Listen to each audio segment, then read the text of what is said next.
Hello प्यारे बच्चों, ज्ञान दर्शन क्लासेस में आपका स्वागत है। प्यारे बच्चों, नए सत्र 2026-27 के लिए हिंदी पद्य खंड के अंतर्गत सूर्य के पद एक जो महत्वपूर्ण पाठ है, हर दृष्टि से बोर्ड की परीक्षा के लिए महत्वपूर्ण होता है, चाहे जीवन परिचय के लिए हो चाहे व्याख्या खंड के लिए है।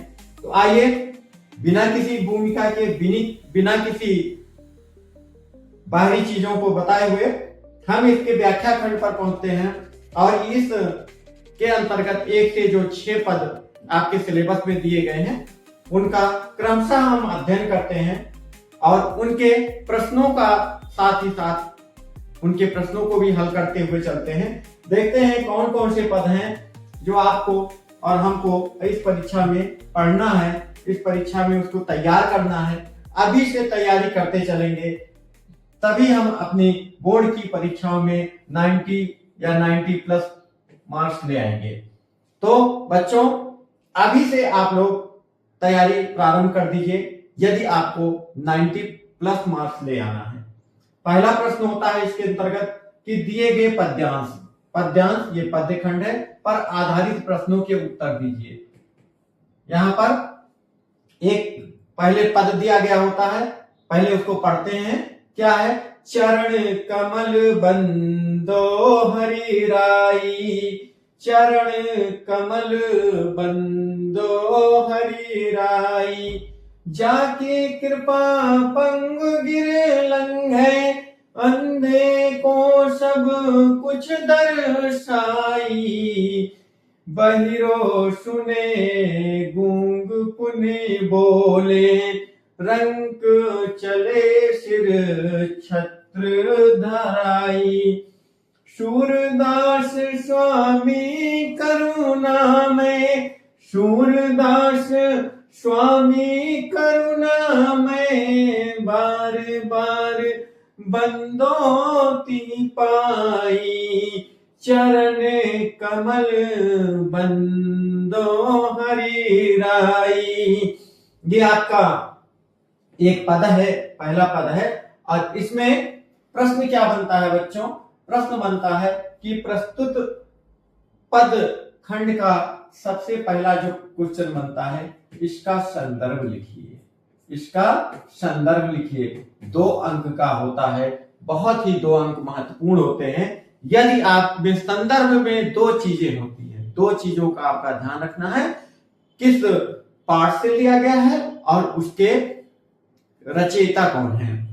तो संदर्भ आपको इस प्रकार से लिखना है, प्रस्तुत पद्यांश हमारी पाठ्य पुस्तक हिंदी काव्य खंड के पद नामक पाठ से लिया गया है, जिसके रचयिता, ध्यान रखना है बच्चों, यहां पर ये पद्य खंड है तो इसलिए यहां पर आपको रचयिता लिखना है या इसके यहां पर लेखक नहीं लिखना है। कुछ बच्चे बोर्ड की परीक्षाओं में बहुत बड़ी गलती कर जाते हैं, वे लेखक लिख देते हैं काव्य के क्षेत्र में। तो बच्चों, आपको यहां पर ध्यान देना है कि आपको रचयिता लिखना है और रचयिता भी इस प्रकार से लिखना है। इसके रचयिता सूरदास जी हैं। ये आपको सूरदास जी ने इस काव्य खंड की इस पंक्तियों की जो है रचना की है।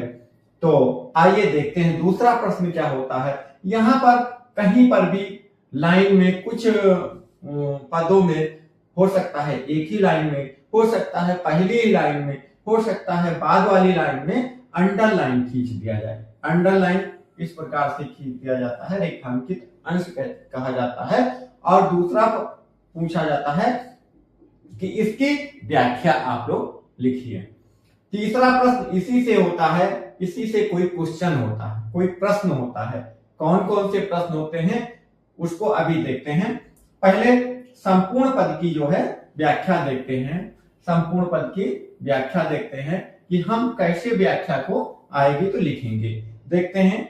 बहुत ही चरण कमल, चरण माने पैर, एक एक पद की चरण का मतलब पैर और कमल का मतलब हम जानते ही, बंदो का मतलब वंदना, हरि का मतलब हरिराई का मतलब ईश्वर या भगवान या कृष्ण।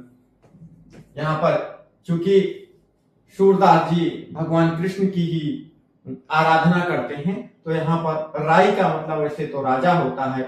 हरि राई जो राजाओं, जो भगवान है और राजा भी है, ईश्वर भी है, राजा भी है, तो चरण रूपी यहाँ पर होगा। रूपक अलंकार भी है, यहाँ पर रूपक अलंकार भी है।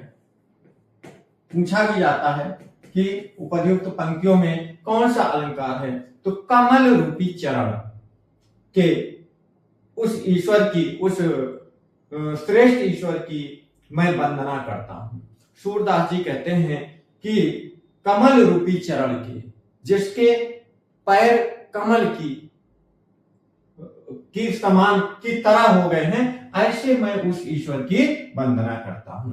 अगर यदि उस ईश्वर की जाति माने जिसकी कृपा हो जाए, कृपा असीम अनुकंपा हो जाए, तो पंगु का मतलब होता है लंगड़ा, पंगु का मतलब लंगड़ा, गिर मतलब होता है पर्वत, और लांघे का मतलब लांघ सकता है। यदि उस ईश्वर की कृपा हो जाए तो लंगड़ा भी पर्वत को लांघ सकता है, अंधे को, अर्थात जिसे दिखाई नहीं देता है, अंधे को सब कुछ दर्शाई, अंधे को सब कुछ दिखाई देने लग सकता है। बहिरो सुने, बहिरो का मतलब होता है कि बहिरा का मतलब होता है जिसे सुनाई ना दे, लेकिन यहां पर सूरदास जी कह रहे हैं कि अब अगर उस ईश्वर की अनुकंपा हो तो बहिरा सुनने लग सकता है। गूंग फिर पुनि बोले, गूंग का मतलब गूंगा, पुनि का मतलब फिर से बोलने लगता है।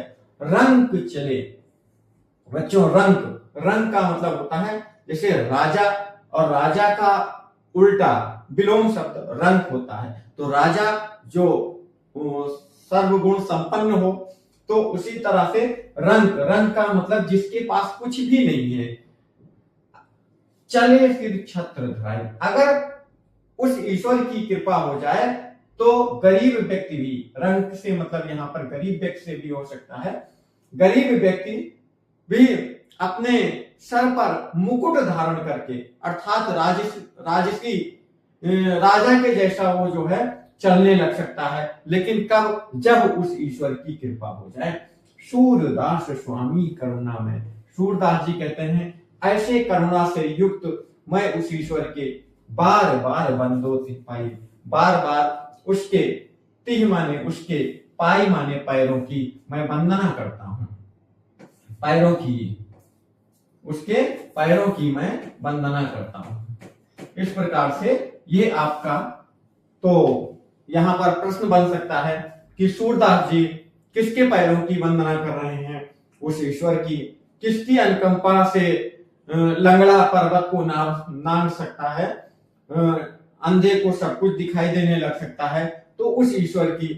तो यहाँ पर इस प्रकार से इस संपूर्ण पद की व्याख्या है। यहाँ पर अगर आपको अलंकार, मैंने रूपक अलंकार बता दिया, यहाँ पर भाषा, संपूर्ण पदों में भाषा जो है आपकी ब्रज भाषा है, और जो पद हैं ये गे पद हैं। गे का मतलब होता है बच्चों गाने वाले, अर्थात जो हमारे सूरदास जी हैं वो गा गा करके ईश्वर का ऐसे ही गान करते थे।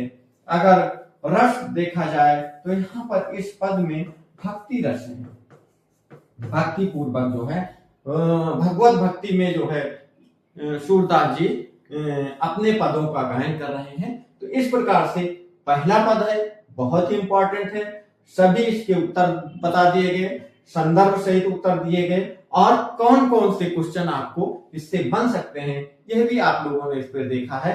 तो बच्चों 90+% मार्क्स लाना है, 90+ मार्क्स लाना है, तो आप अभी से अपनी तैयारी करना शुरू कर दीजिए। साथ ही साथ आप लोगों से रिक्वेस्ट है कि अपने दोस्तों को वीडियो शेयर करना ना भूलें। बिल्कुल सी बहुत ही मैं गुरु के दक्षिणा के रूप में आप लोगों से बार बार एक ही रिक्वेस्ट करता हूं कि वीडियो को अपने दोस्तों को शेयर करते रहिए, जिससे कि वो भी जो है इस निःशुल्क अध्ययन का लाभ प्राप्त करते हैं। आइए दूसरे, इसके जो दूसरा है उसको देखते हैं। दूसरा पद है, दूसरे में क्या कहा जा रहा है कि अविगति गति कुछ कहत न आवे।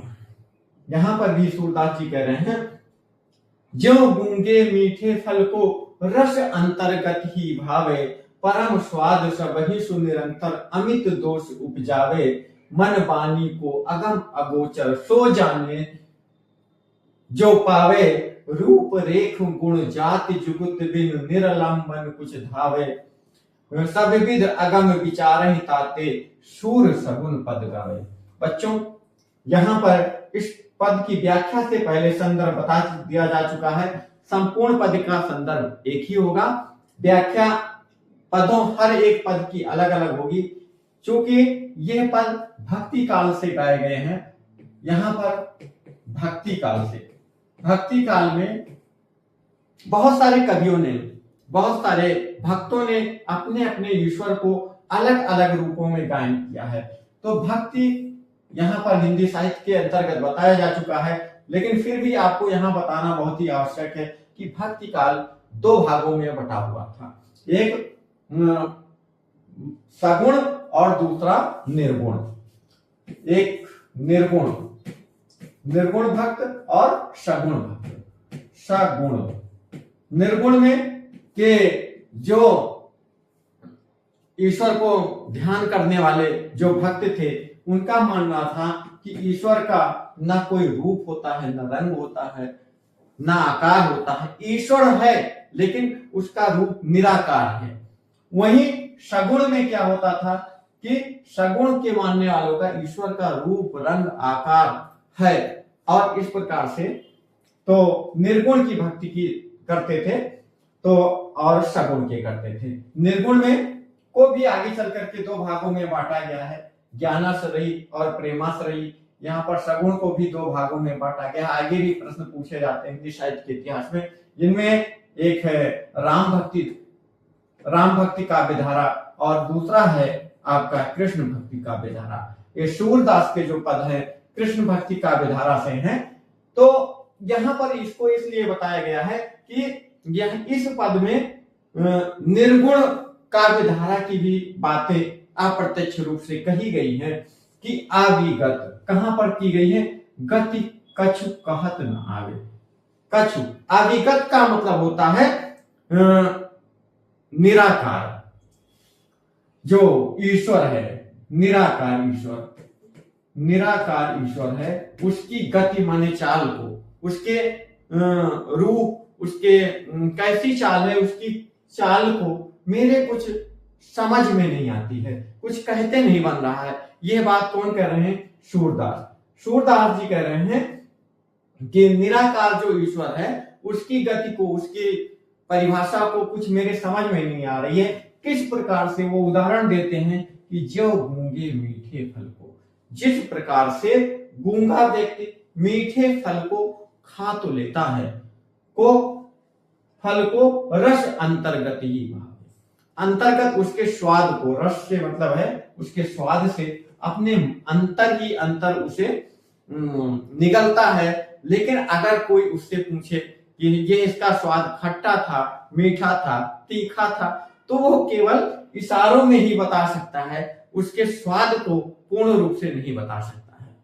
तो जिस प्रकार से कोई गूंगा व्यक्ति किसी मीठे फल के रस के स्वाद को नहीं बता सकता है, उसी प्रकार से निराकार ईश्वर की जो है चाल को मैं कुछ समझ नहीं पा रहा हूं।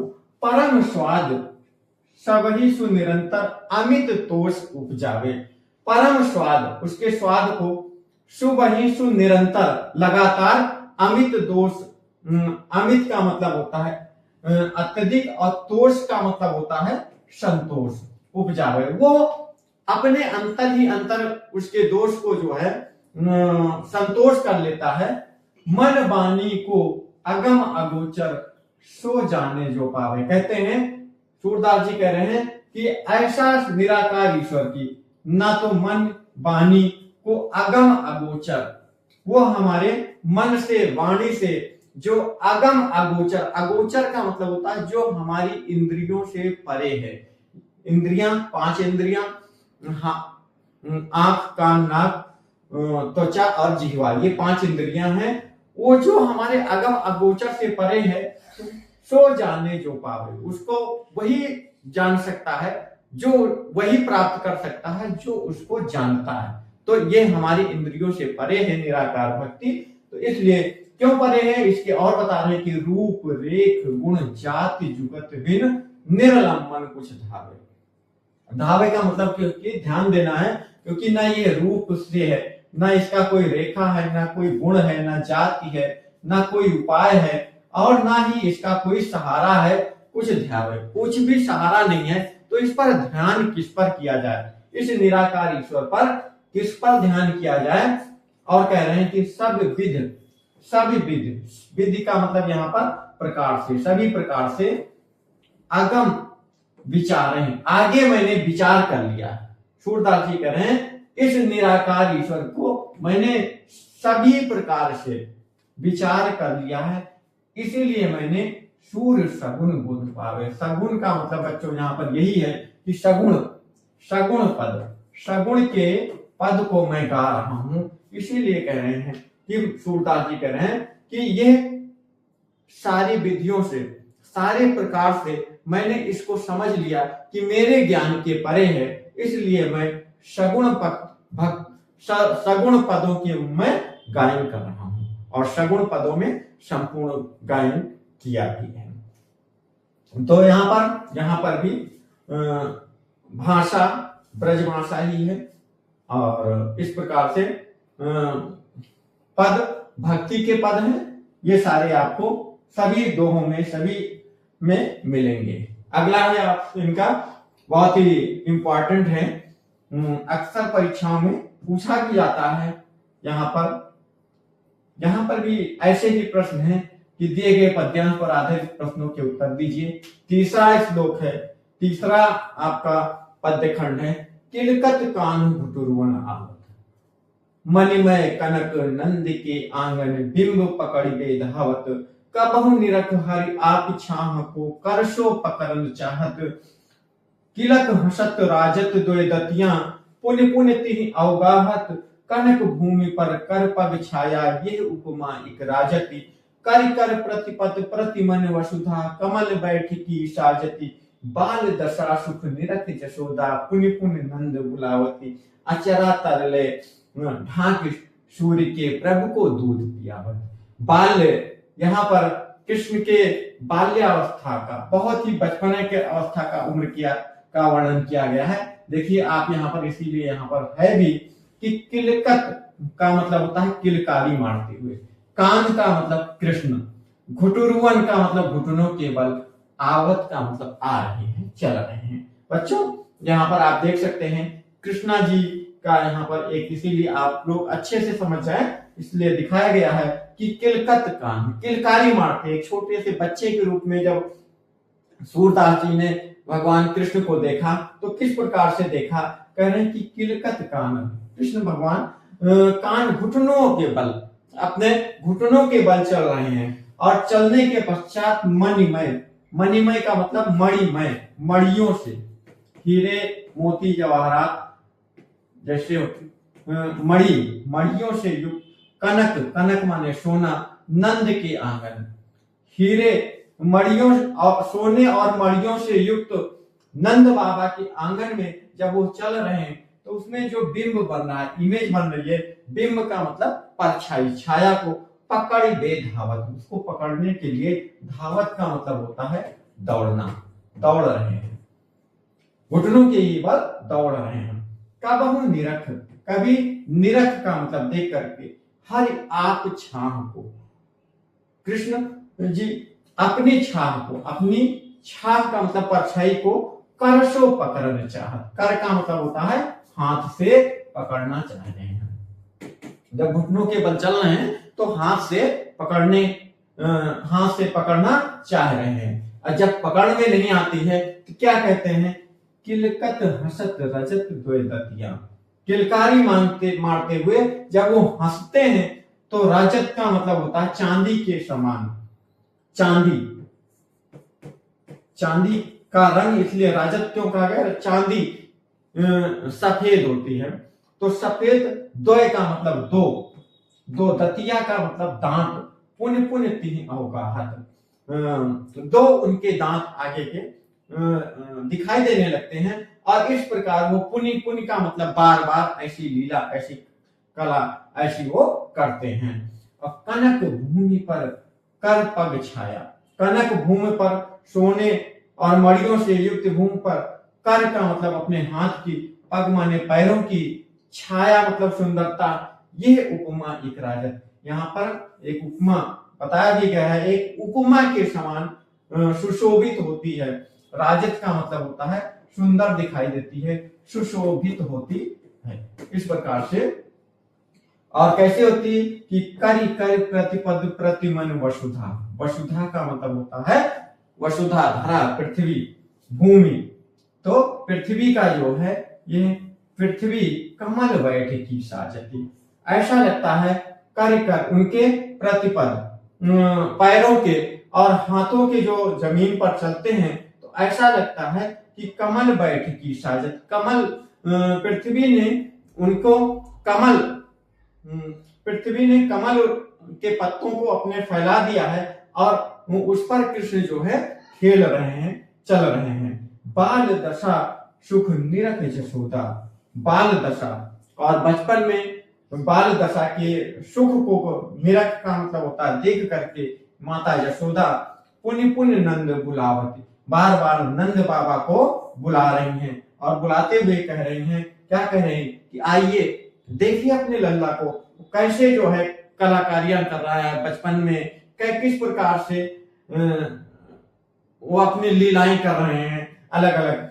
अचरा तरले ढा के सूर्य के प्रभु को दूध पियावत, सूरदास जी कह रहे हैं कि फिर उसके पश्चात आंचल के तर नीचे ढक करके और प्रभु को, भगवान कृष्ण को जो है दूध पिलाती हैं। इस प्रकार से ये आपका बहुत ही बच्चों इंपॉर्टेंट पद है, अक्सर पूछा जाने वाला पद है। आप लोग इसके जो है व्याख्या को बार बार अभ्यास करें, कॉपी पर लिखते भी रहें, तभी आप इसकी व्याख्याओं को अच्छी तरीके से समझ पाएंगे। अगला पद है आपका तीसरा पद है, सभी की कक्षाएं, सभी के क्लास उपलब्ध हैं, 9th के भी हैं, 10th के भी हैं, सोशल साइंस के भी हैं। आप लोग वहां से पढ़ते रहें, आप लोग यहाँ से पढ़ते रहें जो है। तो ज्ञान दर्शन क्लासेस पर दिए गए पद्यांश पर आधारित प्रश्नों के उत्तर दीजिए। फिर मैं अपनी सब गाय चरई हूं, प्रात होत बल के संजई हूं, तेरे कहो न रही हूं, ग्वाल बाल गैयन के भीतर नहीं कहूं डर नहीं लागती, आज न सो नंद दुहाई रहन रहोगे जागत, और ग्वाल सब गाय चरेंगे मैं घर बैठे रही हूं, सूर श्याम तुम सोई रहो अब प्रात जान में दई हो। यहाँ पर सूरदास जी ने वास्तव में ये सूरदास की बहुत बड़ा पद है। इनमें से कुछ ही पद हैं जो आपको पढ़ना है, पूरे आपके सिलेबस में 11 पद हैं। तो इसके अगर क्रम से दिया जाए तब भी नहीं है, तो पूरे इनकी किताब से सूरदास की जो सूर सारावली है इससे कुछ कुछ पद आपको अलग अलग दिए गए हैं। तो चौथा पद है यहाँ पर कि मैं अपनी सब गाय चराई हूं। कृष्ण जी थोड़े से बड़े हो गए हैं, इतने बड़े हो गए हैं कि वो अपने घर से आसपास चले जा सकते हैं, घूम टहल सकते हैं, अपने दोस्तों के साथ जा सकते हैं। तो वो अपनी माँ से एक बात कहते हैं कि हे माँ, मैं अपनी सब गाय चराई, हे माता जी मैं भी अपनी सारी गायों को चराने जाऊंगा। प्रात होत बल के संग, बल का मतलब बलराम के संग है, बलराम भैया के संग मैं जाऊंगा। प्रात, प्रात का मतलब सुबह होते ही, सुबह होते ही मैं भी बड़े भैया बलराम के साथ संग जइयो, तेरे कहे न रही हूं, मैं तुम्हारे कहने से घर में नहीं रहूंगा। ग्वाल बाल गायन के भीतर, ग्वाल बालों के साथ में और गायों के साथ में रह करके, नैको, नैको का मतलब होता है जरा सा, जरा सा भी डर नहीं लागत। लागत जहां पर आके मात्रा है, तो नहीं कहूं डर नहीं लागत, जरा सा भी मुझे डर नहीं लगता है। आज न सोओ नंद दुहाई, हे माता मैं नंद बाबा की दुहाई का मतलब होता है कसम खा करके, कसम खा करके कह रहा हूं कि मैं आज रात भर सोऊंगा नहीं। रहने का मतलब होता है रात, रह नहीं रहूंगा जागर, और पूरी रात जागता रहूंगा। और ग्वाल सब गाय चरेंगे। वो फिर एक सवाल यहाँ पर देखिए, क्वेश्चन मार्क है, और पूछ रहे हैं कि और ग्वाल सब गाय चरेंगे, हे माता सभी ग्वाल बाल गाय चराने जाएंगे। ग्वाल बाल सब गाय चरेंगे, चरेंगे का मतलब होता है चराना, टहलाना गायों को। मैं घर बैठे रही हूँ, क्या मैं घर में बैठा हूं? बहुत ही शालीनता से, बहुत ही चतुराई से अपनी माता से प्रश्न कर रहे हैं कि मैं घर बैठे रही हूं। सभी लोग तो जाते हैं अपनी अपनी गाय को चराने के लिए।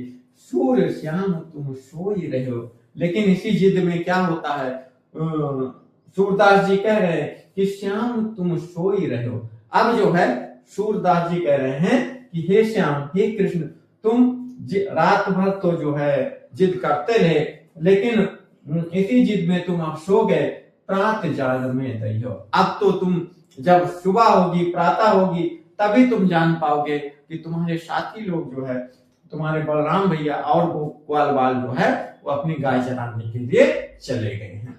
इस प्रकार से यहाँ पर भी बहुत सारे क्वेश्चन बनेंगे। रेखांकित अंश कहीं से भी हो सकता है, ऊपर से भी हो सकता है, नीचे से हो सकता है। संदर्भ पूरे पद का एक ही होगा। पुनः बताया जा रहा है, प्रस्तुत पद्यांश हमारी पाठ्य पुस्तक हिंदी काव्य खंड के पद नामक पाठ से लिया गया है, जिसके रचयिता, रचयिता लिखना अक्सर बच्चे भूल करते हैं, मैं बार बार बता रहा हूं, इसका रचयिता यहां पर आपको ऐसे लिखना है, इसके रचयिता भक्तकालीन कवि सूरदास जी हैं। यहां पर भी कृष्ण अपने माता से गाय चराने के लिए जिद कर रहे हैं। इस प्रकार से ये आपका पांचवा जो है। अगला है आपका पांचवा प्रश्न। पांचवें प्रश्न की व्याख्या इस प्रकार है कि मैया हो न चरई हो गाय, सिगरे ग्वाल गिरावत मोसो मेरे पाई पिराय। जौन पतियाए पूछ बलदाऊं अपनी सौह दीवान, यह सुन माई जशोदा ग्वालिन गाली देत रिशाय। मैं पठवती अपने लड़का को आवे मन बहराय, सूर श्याम मेरो अति बालक मारत ताहिर गाय।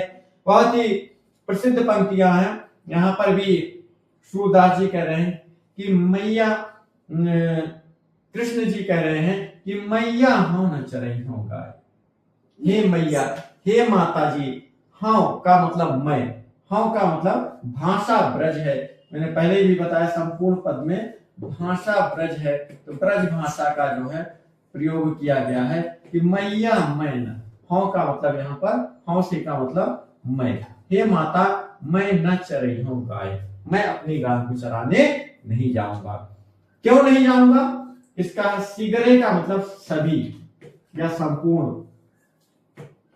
ग्वाल घिरावत, घिरावत का मतलब उससे हाँकने के लिए, जैसे हो सकता है कुछ बच्चे यहाँ पर ग्रामीण क्षेत्र से जुड़े होंगे तो वो जानते होंगे कि घिरावत का मतलब होता है जब गाय बाहर खेतों में या मैदान में चरने के लिए जाती थी, तो जब गाय किसी दूसरी जगह पर जाती थी तो उसे सही जगह पर लाने को जो भाषा का प्रयोग किया जाता है वो घिरावत है। मोशो का मतलब मुझसे, मोशो का मतलब मुझसे, मुझसे।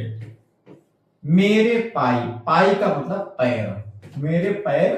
पिराय का मतलब होता है दर्द होना, दर्द होना। तो फिर से देखते हैं कि मैया हो न चरी हूं गाय, हे माता जी मैं गाय चराने नहीं जाऊंगा, क्योंकि शिगरे सभी ग्वाल बाल मुझसे जो है गाय ही घिराते हैं, जिसके कारण मेरा पैर दर्द होने लगता है।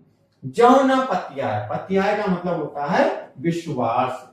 जब आपको, यदि आपको मेरी बातों पर विश्वास नहीं हो रहा है तो पूछ बल दाऊ में, तो आप बलदाऊ भैया से पूछ लीजिए और अपनी शव दीवार, बहुत ही प्रिय मधुर भाषा में कहते हैं कि अपनी शव, अपनी कसम खा करके मैं कह रहा हूं, दीवार अपनी कसम को दे करके मैं कह रहा हूं कि यदि आपको मेरी बातों पर विश्वास नहीं हो रहा है तो बलदाऊ भैया से पूछ लीजिए। ये सुन माई जसोदा ग्वालिन, इतना सुन करके माई जसोदा, माता जसोदा, ग्वालिन का मतलब ग्वाल वालों को गाली दे, अपना नाराजगी व्यक्त करते हुए, रिसाए का मतलब गुस्सा करती हैं, अपने नाराजगी व्यक्त करते हुए, रिसाए का मतलब होता है क्रोध करती हैं, गुस्सा करती हैं। इस प्रकार से माता जसोदा और कहती हैं, क्या कहती हैं कि मैं पठवती अपने लड़का को आवे मन बहलाए, मैं भेजती हूं कि आवे का मतलब आए, मन बहराए का मतलब बहलाए, बहलाए बहलाना, अपना मन बहलाए, अपने मन को प्रफुल्लित कर आए। मैं पठवत अपने लड़का, लड़का का मतलब होता है अपने बच्चे को, तो छोटा सा बालक होता है उसे लड़का कहते हैं। असूर श्याम मेरो अति बालक मारत ताहि लगाए, सूरदास जी कह रहे हैं कि माता यशोदा कह रहे हैं कि मेरो अति बालक, मेरा एक बहुत ही प्रसिद्ध लल्ला है, बहुत प्रसिद्ध बालक है, लेकिन वो जब अपना मन बहलाने के लिए जाता है तो मारत ताहि, मारत का मतलब मारते हैं, ताहि रिगाए, रिगाए का मतलब उसे थका देते हैं, उसे परेशान कर देते हैं, थका देते हैं, थका देते हैं या जो है परेशान कर देते हैं। इस प्रकार से मारत ताहि रिगाए, मारत का मतलब मारते हैं, उसे परेशान कर देते हैं, थका देते हैं, जिसके कारण वो अब गाय चराने के लिए नहीं जा रहे हैं। यहाँ पर ब्रज भाषा का प्रयोग किया गया है, पद के पद हैं और इस प्रकार से संदर्भ वही है जैसा कि पहले बताया गया है। क्वेश्चन हो सकता है कि माता जसोदा किसे गाली देती हैं, तो ग्वाल वालों को देती हैं। कौन कह रहा है कि मेरे पैर में दर्द हो रहा है, तो कृष्ण कह रहे हैं कि मेरे पैरों में दर्द हो रहा है। इस तरह से क्वेश्चन आपके बनते हैं, तो आप लोग इनका अभ्यास करते रहें। अगला प्रश्न है आपका, अगला है सखीरी मुरली लीजे चोरी। सखीरी मुरली, यहां पर मुरली आप लोग देख भी सकते हैं कि सखीरी मुरली लीजे चोरी, जिन गोपाल कीन्हे अपने वश प्रीति सबन की तोरी, छिन एक घर भीतर निष्पासर धरत न कबहू छोरी, कबहू कर कबहू अधरिन कबहू कट कबहू खोसत जोरी, ना जानो कछ मेल मोहिनी राखे अंग अंग भोरी, सूरदास प्रभु कौ मन सजनी बांधो राग की डोरी। यहाँ पर भी कह रहे हैं निम्नलिखित पद्यांश की। बच्चों यहाँ पर देख सकते हैं कृष्ण जी जो है वे एक बांसुरी लिए हुए हैं, तो ये बांसुरी के बारे में यहाँ पर सूरदास जी ने कृष्ण के बांसुरी के प्रेम के बारे में बताया है कि इस प्रेम बांसुरी से कृष्ण इतना प्रेम करते हैं। इसके संबंध में वहां की गोपिकाएं जो हैं उनका क्या विचार है, वो अपनी सखियों से क्या बात कर रही हैं। कह रही हैं, एक गोपी दूसरी गोपी से कह रही है कि हे सखीरी मुरली लीजिए चोरी, जो कान्हा के पास मुरली है उसको जो है चलो चुरा लेते हैं, चोरी कर लेते हैं। जिन गोपाल इन्हें अपने वश, क्योंकि इसने, जिनका मतलब इसने अर्थात इस जो है बांसुरी ने, इस बांसुरी ने गोपाल को, कृष्ण को कीन्हे अपने वश में इसने कर लिया है। प्रीत सबन की तोरी, और प्रीति का मतलब होता है प्रेम, हम सबसे प्रेम को जो है, सबन का मतलब सबसे तोड़ लिया है, और इस बांसुरी की वजह से कृष्ण ने हम सबसे जो प्रेम करते थे उस प्रेम को तोड़ लिया है। अगला है छिन एक घर भीतर, घर के में भीतर और बाहर निश का मतलब होता है रात, वासर का मतलब दिन, रात दिन, धरत न कबहू छोड़ी, धरत का मतलब होता है रखे, न कबहू छोड़ करके कभी भी नहीं रखते हैं।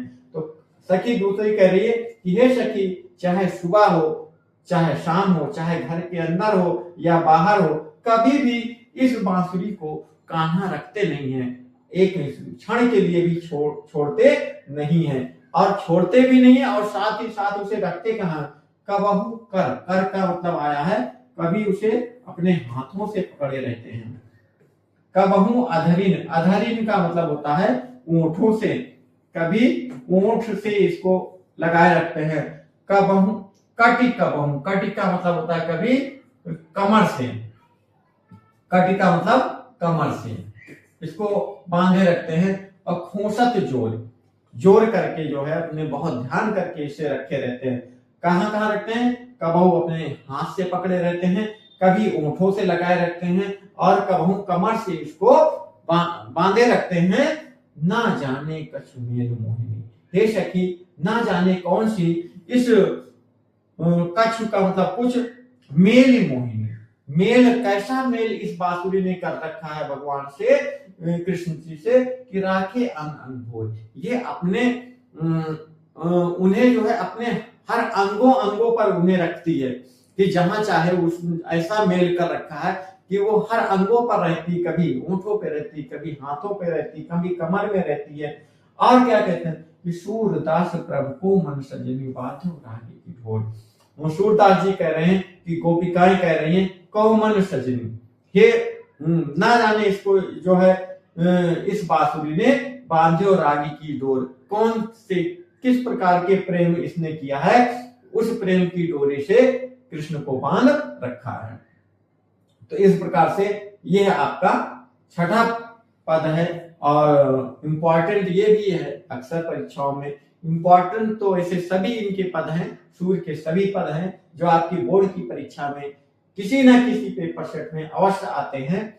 तो इसका अभ्यास करते रहिए, लिखते रहिए, संदर्भ वही है, साथ ही साथ रेखांकित अंश की व्याख्या है, और इसके साथ में इसके किसी को भी पूछा निश वासर का क्या मतलब होता है, निश का मतलब होता है रात, वासर का मतलब दिन होता है।